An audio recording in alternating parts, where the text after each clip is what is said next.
How to see old stories on Facebook? Uncover your digital past. Here's how to retrieve your old Facebook stories. First, open the Facebook application on your device. Once logged in, navigate directly to your profile. You'll see your profile picture at the bottom right on iOS or top right on Android. Tap it.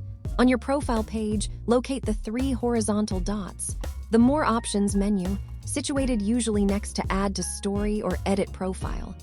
Tap these dots. A menu will appear. Look for the option labeled Archive. Select it.